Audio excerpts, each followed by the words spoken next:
Welcome back to the land of no easy answers. I'm Alex Knight, joined by Kristin Rumohr. What's up, everyone? And in the other corner, Aaron Stewart. Party. He's always in a party mode. Exactly.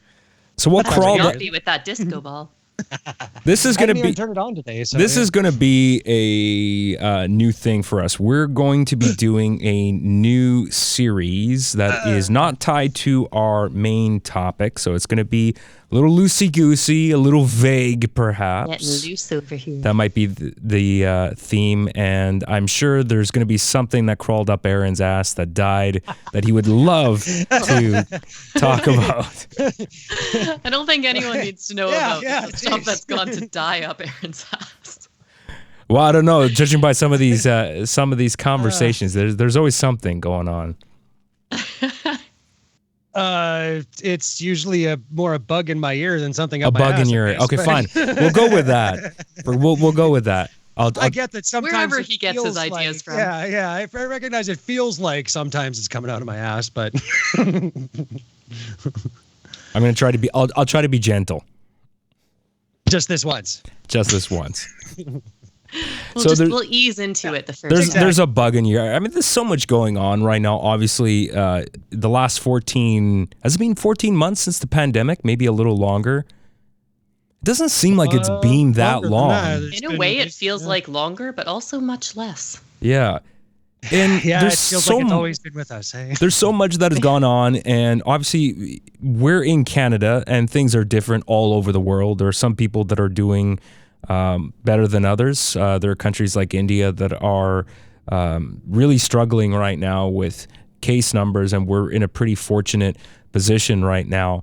But yeah, a lot of things have changed, and there's been a never-ending stream of doom and gloom on the news, and there's certainly been some stuff lately that's happened that we haven't really had a chance to talk about. We had a previous discussion. Actually, there's an unaired episode. We had a great discussion with my sister Julia, who's both a parent and teacher, and we talked a little bit about the education system too. But there's some other stuff related to the education system that we haven't really talked about. Some dark things, perhaps, in Canada's past, right? Sure. Which part are you talking about? Yeah, I know, right? Dark Which part? things in Where do we Canada- dark where do we things in start? Canada's history. Right. Yeah. Right. That's kind of how far back do you want to go, I guess? I mean, Yeah. we can start with today, the Vancouver Public School Board defunding the honor system, basically, Yeah. which struck me as just an odd choice for, and they've framed it as, for inclusivity, because apparently it was leaving some kids out of the honor system. But Okay. I mean, It's I would, pretty clear if you don't get straight A's, you didn't get straight A's. and but some kids just aren't geared for that. And that I Right. think is kind of the failing here, where we push them to that instead of recognizing that maybe you have other talents and trying to nurture those, and so instead of taking away the honor system, why are we not just adding more special courses for those kids who aren't in honor system? Right. And so for me, it just feels more like a budgetary concern that they had to slash something, and they've now framed it as, it's for inclusivity, so that I mean, how much all the budget went kids- towards the honor system really, anyways? yeah, I know, hey. Which, and that's, not knowing the full story, right? I mean, all I know is that they were facing budget cuts, Yeah. and now they've cut this. So Well, schools are, it's the ever-going, never-ending challenge, right, of the education system, right? There's Which always blows my mind. there are always things that are getting defunded. I mean, we're not in a good place when schools are shutting down, right? which So- again, so you found that bug up my ass, I guess, because that's right. There it is. The idea that we're not funding schools properly is just lunacy to me. Like the idea that we're not taxing companies for them to be able to nurture the next generation of their own employees. Yeah. What? And then they're bitching about having to take money to go pay for the schools like that. What? What is? Remind me, what exactly are the benefits of the honor system again? Like, what is that? Well, essentially, what it is like, so when I was a kid, I grew up in Saskatchewan, so it's a different system. But they put me into what they called an enrichment class, which was basically just because regular classes bored the fuck out of me. I would sit in class basically just doing this the whole time because I would have finished the work that they had assigned to me 10 minutes into the class. And while they were trying to get the rest of the class to catch up, I would be sitting there going, okay, what are we doing now? Right? So they put us into the enrichment class, which was a separate thing from an honor class. It was actually just a course where we just went and did separate projects, right? Just during our lunch break. On a couple days a week kind of thing, right? But the idea that without that program, I would have been sitting in school just going, why am I here? What's going on? Like, and my marks were always decent. I mean, I never had to push myself, which was another issue with this whole thing, right? Where, I feel like the kids that want to push themselves, like my youngest son, worked his ass off to get into one of these placement schools in Edmonton. Right. And he was there for a couple of years. He took a bus for an hour and a half every day just to go to this school. And the idea that they would remove this just because it doesn't promote inclusivity seems an odd choice. Maybe it's just me. No, it's not just you. Well, and it's already been kind of defunded from the opposite end as well for a lot of students with special needs or learning disabilities that are now thrown into mainstream learning in mainstream classrooms. Right? Because the argument is, everyone should learn together and then that helps for social development and all that. When in reality, a lot of kids, regardless of mental ability, need some form of nurturing that this mainstream classroom experience can't give them. Well, let alone if we're not funding the teachers enough that they're able to, meet these challenges as they occur. What do you expect? Yeah, I mean, and now with the multi-phase reopening plan that we have in this province in British Columbia, we're actually, I think, one of the better provinces as far as case numbers are concerned, right? Like there's very few cases here. So the mask restrictions are coming off pretty soon. And people are obviously going to be doing in-person classes again. So that's happening too. And I think there's a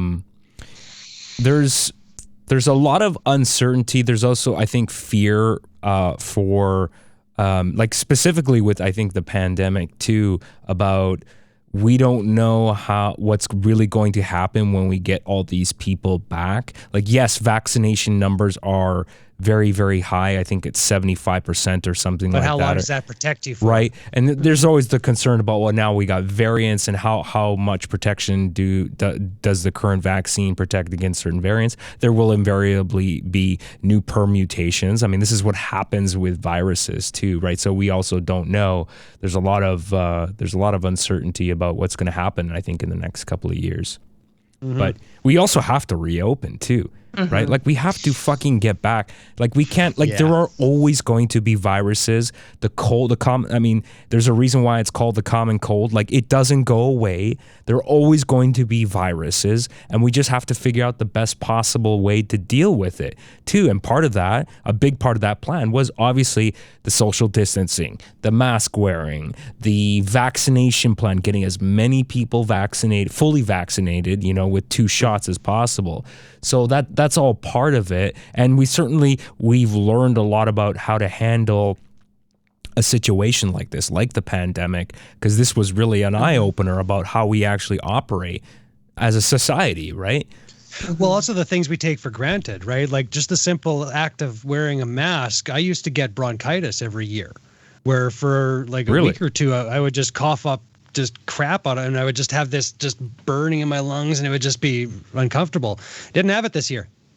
Didn't have to go through that whatsoever because I wore a mask and I was apparently not exposed to any of that kind of respiratory issue going on at all, right? I mean... Yeah. So, I mean, staying away from people in general and distancing, you're not going to be catching germs, right? But that's the thing, just the idea that we're loosening these restrictions without a clear understanding of how long the vaccine saves us for, right? Like what might happen once we actually, they're talking about going back into having... There's so many unknowns, but at the end of the day, we just have to do it to find out. And that's where I was trying to, like it's the idea that we still have people who have been vaccinated in the United States having to quarantine for 2 weeks if they come up here. Right? Like we haven't, found the, I guess, median point between our safety and the restrictions. Hey, so hopefully if we happen to have another round coming through this winter, as these things kind of do, that we'll be better prepared to at least, we just got to put on a mask for, a couple months and things will be okay. Yeah. We have a lot of space to improve for sure, because, one of the things that happened was this great polarizing effect from the pandemic of people falling into one camp or the other, right? And it's really turned people against each other and taken a huge toll on some people's mental health. So it's something going forward that, okay, how can we work together and open up a dialogue and a narrative instead of just, you need to do this and you're stupid if you don't do it, right? That's not really a way to deal with things. No, that doesn't help anybody, eh? Yeah, and I mean, I'm happy to be in my my little fortress of solitude here, or the compound, as I also like to call it. I'm happy to be away from people. I mean, I like people too, but I've never been the kind of person that is just like craving, social gatherings, and that's just me. And it's actually, the pandemic's worked out for me okay, other than, like I've talked about in previous episodes about the horrific nightmares I've had about, like, oh yeah, this is it. This is the downfall of society. Like this pandemic's gonna wipe us off the face of the earth, which obviously hasn't happened. I don't think I gave humanity enough credit for being more resilient than I actually thought it was. So, with all the stupidity in the world, with all the dumb people out there, we also have to remember, and this keeps us in check, that we have enough doctors and scientists and epidemiologists out there to keep us safe, right? So I mean, I'm not saying it's an uphill battle. I definitely strongly feel that there has been probably one of the biggest anti-science, anti-education movements ever. Just like, we don't believe in government anymore. We don't fucking believe in anything. Like, we don't believe anything. Yeah, right? I would think that the Dark Ages taught us that's not true. The thing is that we've always had this culture of ignorance. The problem is social media has exacerbated it and given just a broader reach. Absolutely. Right? I mean, again, the idea that the Dark Ages, right, where literally the entire world just went, we don't need that knowledge thing. It's fine. Yeah. Well, that's true. Absolutely. Cool. You're absolutely right, because if you think about what the internet has done, it's really democratized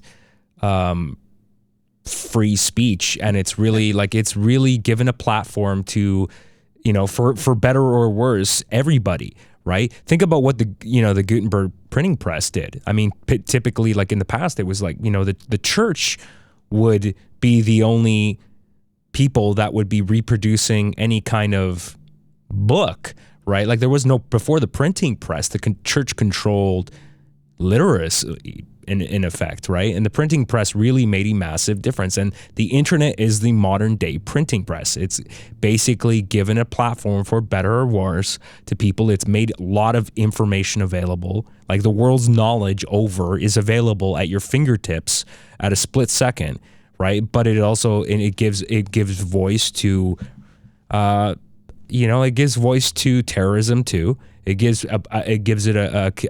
people a community to become radicalized. There are all sorts of good and bad aspects of it, but it's not that the internet in and of itself is an evil entity. It's just the internet is what it is. It's the internet. It's how you use these tools. It's not the fault of technology that you don't understand how it works. It's up to you. The onus is on you to learn how to use these tools effectively, and how do you use this information to better yourself and help your fellow person, right? To help your community. So that's why I get really irritated when I see politicians talk about technology and always just like lambast it, disparage it when they don't really understand it. And as much as I don't like a lot of the things that Facebook does, we also have to realize that and it wouldn't matter if they were called Facebook or called something else, because if Facebook went away, somebody else would come up. And any social platform, any social network, which is what Facebook is, when you have a service that gets to the size that they are, with billions, hundreds of billions of people using it, okay, no amount of oversight board, no amount of moderation is going to fix every problem that platform has. There's just too much fucking content coming in there to be properly moderated. And that's not really the fault of Facebook. That's just like, Facebook is what it is. It's grown to this massive platform. I'm not saying that they can't do better. They absolutely can do better. And I don't think Mark Zuckerberg is a particularly great steward of that company any longer. I think they should replace him. But again, it's just any platform, when it gets to that kind of size, you're going to have fucking problems with it, right? And I think, it's just the speed of evolution of this thing that's caused more issues, right? And I think we've talked about it in one of our previous episodes of our brains just can't keep up with this level of processing, right? So as this information platform called the internet grows at an exponential rate, our brains just can't comprehend it.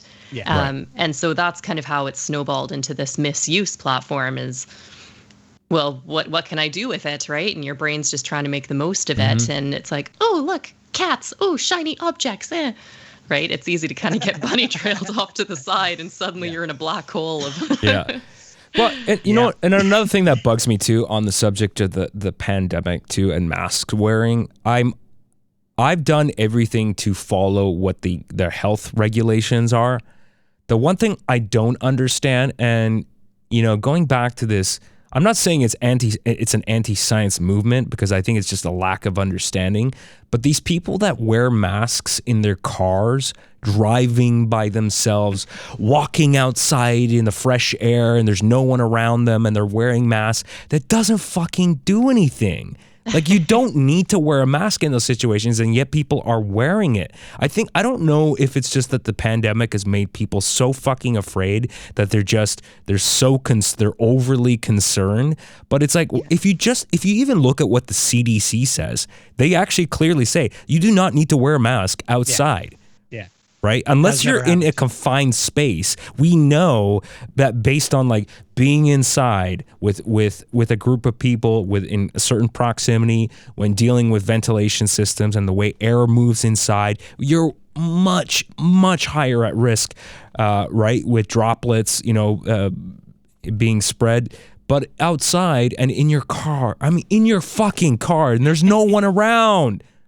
I don't understand that. Why are you wearing a mask? Hey, COVID's insidious, man. It gets into those places you never expect it to be. It gets into the cracks. It gets into the cracks, man. It just crawls right up there. Yeah, exactly. And that's, right up there. I think it was just, there was so much fear involved with this whole pandemic, right? Every day. If you watch the news, if you read anything news related, it's all fear, doom and gloom. We're all going to die, right? So I know a lot of people, and I did get a lot of clients as well, that were just terrified, right? And that's kind of how it manifested was, I don't know what to believe anymore, because let's face it, everything shifted constantly, right? At one point, this thing could live on surfaces up to 72 hours, and then it was like, oh, no, it can't actually, right? And so no one really knew where anything lie. And I had a friend of mine actually that was so terrified, and she was one of those people. She wore her mask everywhere, right? Like even in her own home, she was wearing her mask. She was gloved up. She was pretty much like a full hazmat suit when she went outside. Geez. Yeah, and right? and she's a reasonable, very intelligent person. Yeah. I wore gloves. I mean, before a lot of the information about catching it on surfaces came into effect last year, I mean, I definitely wore gloves a lot. And just like I've always been, I wouldn't call myself a germaphobe, but definitely I wash my hands a lot. And I constantly cleaning surfaces and stuff like that. And even if I shake somebody's hand, even before the pandemic, if I shake someone's hand, I immediately go to the washroom and wash my hands. I'm like that concerned about germs. I mean, humans are dirty. Well, I don't know if somebody went to the bathroom and shook their dick and just, didn't wash their hands. So I'm not taking that risk. But I don't think that tick germs are the fucking worst. I don't want dick germs. Damn it! This is a PSA announcement. That's right. Yeah. But stop the dick germs. I think you raised a good point, Kristen. I think part of the fault is that the science was evolving. It made it difficult, right? Because things were in flux. We were learning new things, but also the media too, and how they communicate things. That was actually my biggest advice to clients during that time was to just turn it off. Right? Like if you're getting anxious about it, then the easiest thing to do is stop listening. Yeah. What's the source of the anxiety? Well, maybe if you remove that. Yeah. Well, but you can also Health Canada posts information with guidelines about what to do and how to stay safe. So you could just, instead of reading the news, just go there. But that's another question that I have. Why don't people read official health guidelines more? That's the other. I believe the operative problem there is the word read. What, you're saying people don't know how to read here? No, I'm saying they're disinclined to read in a lot of cases. Right. Well, that goes back to what I was saying earlier. Like, if you don't trust government, you're not going to fucking read the health guidelines, right? Yeah. Right? If you're that fucking paranoid about the government. Well, but I mean, you look at how other countries have dealt with this, and it becomes quite clear as to why you would maybe question your government at times. Yeah, but there's all sorts of like just ridiculous conspiracies, and I don't even know. I'm fascinated and equally disappointed about like where is this information coming from? People think that the vaccine has some kind of tracker in it, that the government's tracking your everything. Like, why? Why would they fucking do that? Who you think you're so fucking interesting that the government has time to fucking track you? Why? Why would they do that? They want to track your trip to Walmart to buy groceries? They already are tracking your trip to Walmart. They don't need a microchip. They have 1,000 of them in your phone already that you're carrying. Well, that's a whole other technical argument. But that's the thing. But it's just that easy to debunk it. Right? If you actually just apply just the very minimal logical thought of, but why would they bother?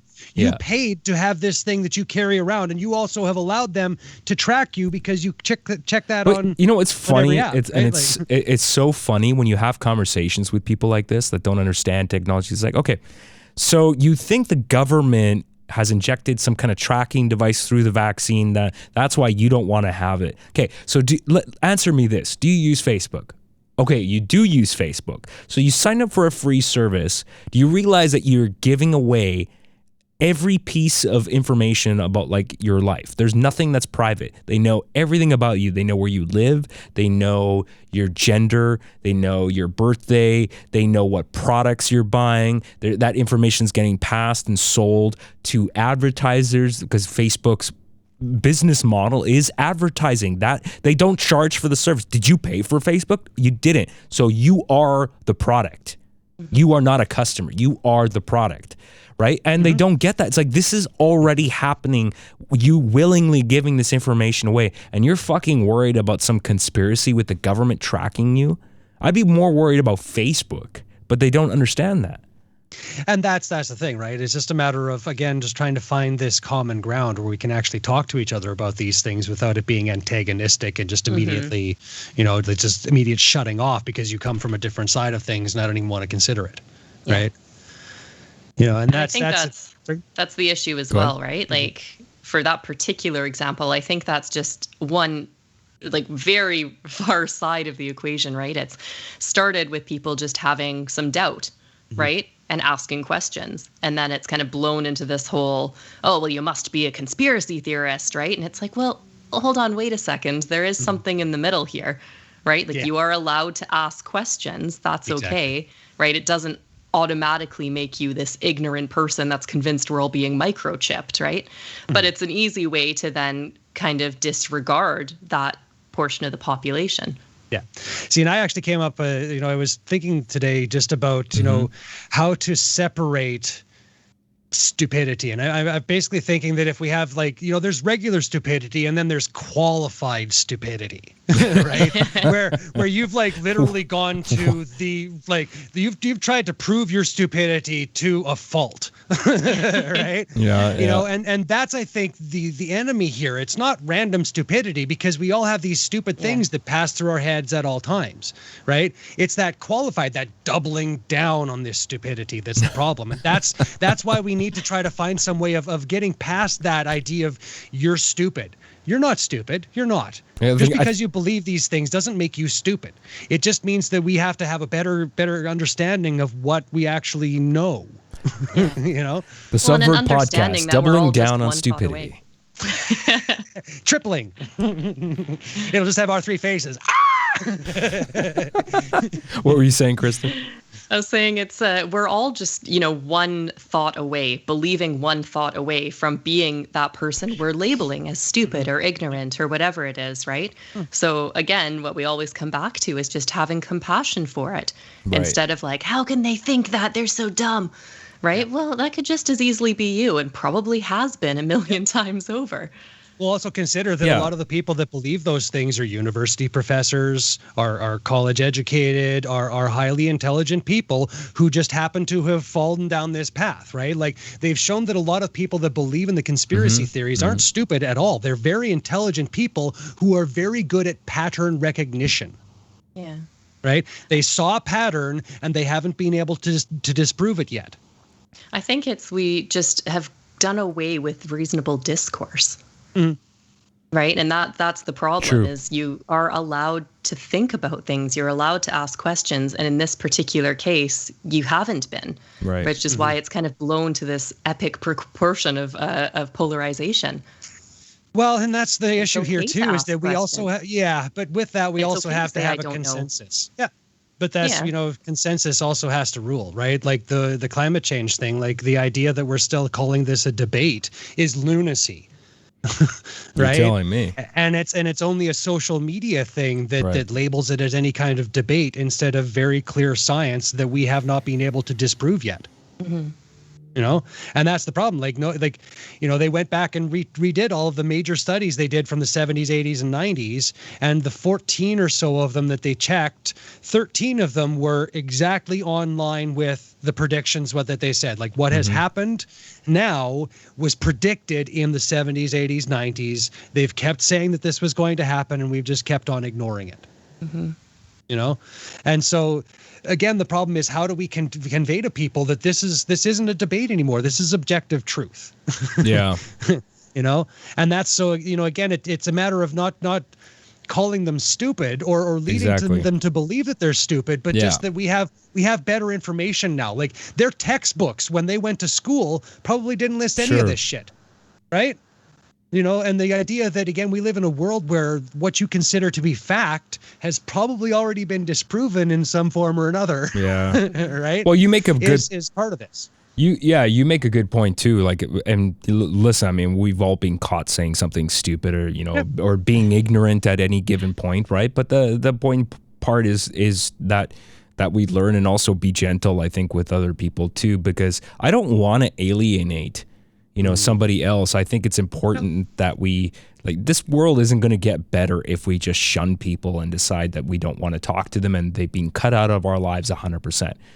Right? So, I think everybody is capable of learning, right? It just, but it doesn't help being so, it doesn't help when you say, this person doesn't agree with me, and we don't have the same political viewpoints or the same outlook on life, so therefore I want nothing to do with you.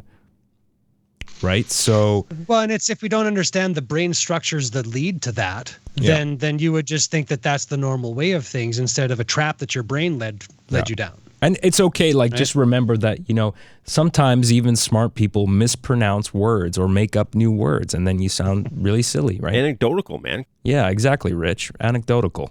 Absolutely.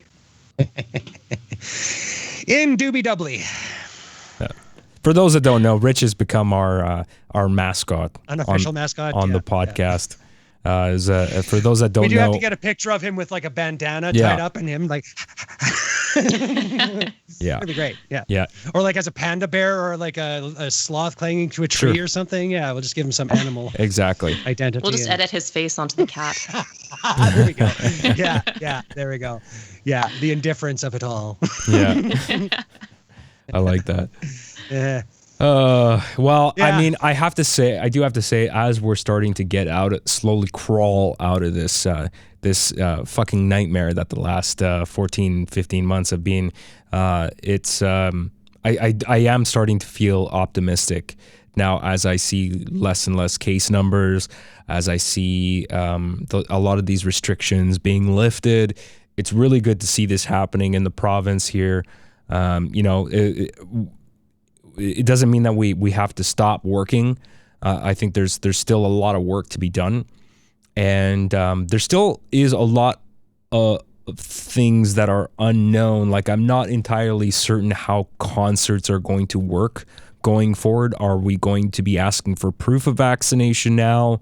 Are we going to be operating on reduced capacity at first? I imagine we would be when we kind of have to ease people back into it. Here's the other thing that we also haven't really talked about too is, let's just say all the restrictions get lifted, right? A lot of people feel that they don't really know how to even behave the way they did before, or they feel nervous about even the idea of walking around again without a mask on, and indoors. Well, we've shed a light on like how easily we can spread viruses. That's really freaked a lot of people out, right? Like you said, they're not going anywhere. Nope. Yeah. So coming back around. Yeah, I just think it's worth thinking about, like, we kind of have to ease ourselves into this new normal and kind of revisit, think about how we behaved before, and also get used to walking around without masks and doing things again in person, because a lot of us haven't been able to see friends or family for a very long time, and we've had it better in this province, but there are other parts of the world that are much worse off than we are. So there's going to be a long period of adjustment. This is not over anytime soon. I'm more than okay with strangers staying away from me. If that level of social distancing.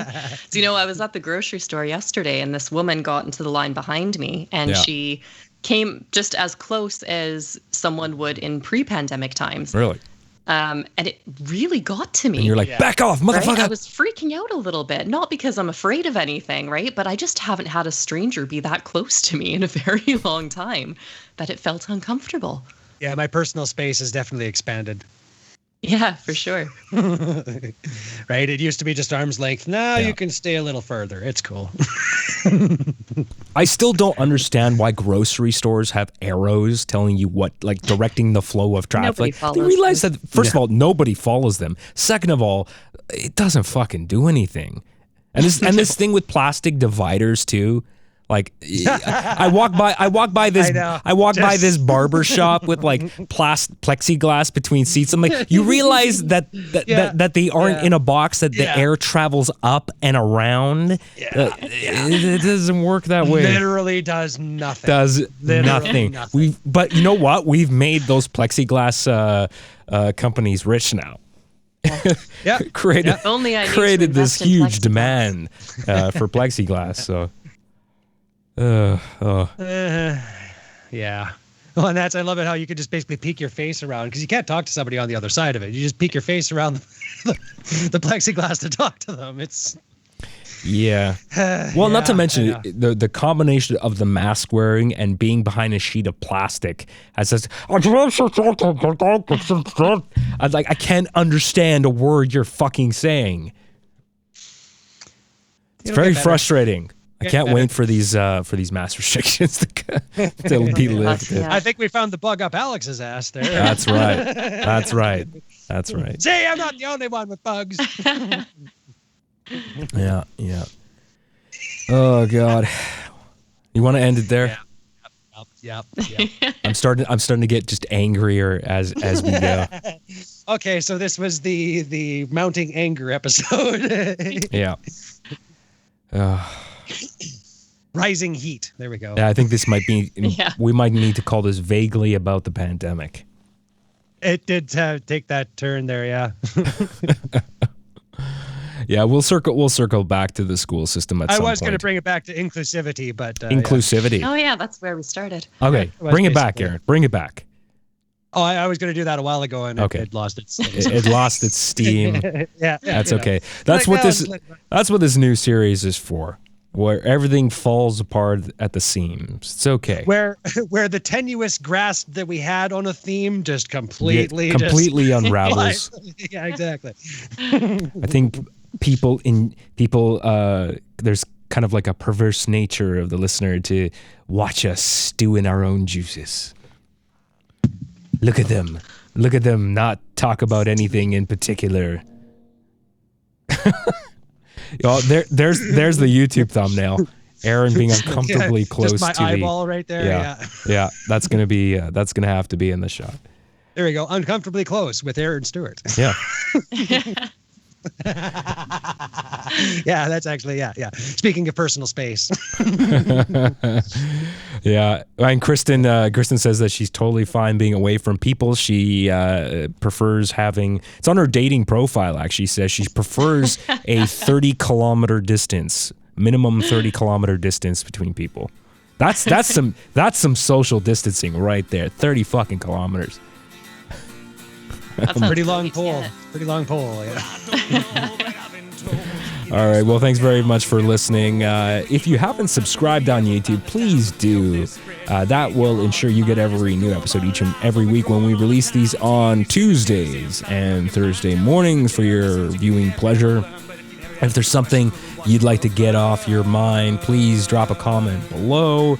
We do have an audio version of this podcast for your morning commute. It's available in Apple Podcasts, Google, Spotify, TuneIn, and Stitcher, and all available podcast platforms. Hit us up on social media at the Subvert Pod on Twitter, Facebook, Instagram, and TikTok as well. We'll be posting more content on that soon. And that's all the time we have for this week. But before you go, just remember, we're all fucked up, so let's be fucked up together. Goodbye.